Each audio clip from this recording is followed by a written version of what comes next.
เฮาตีเลยหมอกว่าห้วยห้างหาอ้วยหลีเฮาปืนหันดีเฮาปืนกำแถมป้าผายเฮาแต้นพ้องในกว่าเขาตีเลยฟังตีเลยไว้สติสภาเนี่ยมันจะตีเตกว่าหาป้านพี่ปืนตีกว่าหาแค่เข่งปืนเกาหลีจังก็นั่นในกำลัดตัวเกาหลีจังปาตีในกำเฮ็ดก็แนมไล่ย้อนปืนหางหลาเสียงเฮาอีเพราะเสียงเฮาอีเนี่ยเฮากาตีเลยกว่าหาอ้วยดีมาจอยแถมเฮาสภาเนี่ย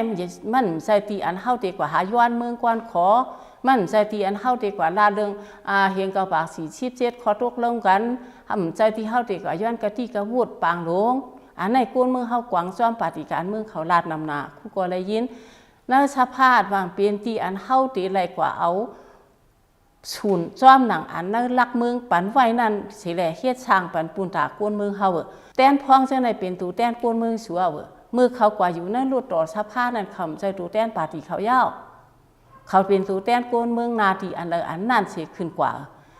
ก็เปื้อนนั้นเนี่ยเขาก็อธิกะมันเนี่ยเขาตีไรมีปูนพวนเฮ็ดปันนาที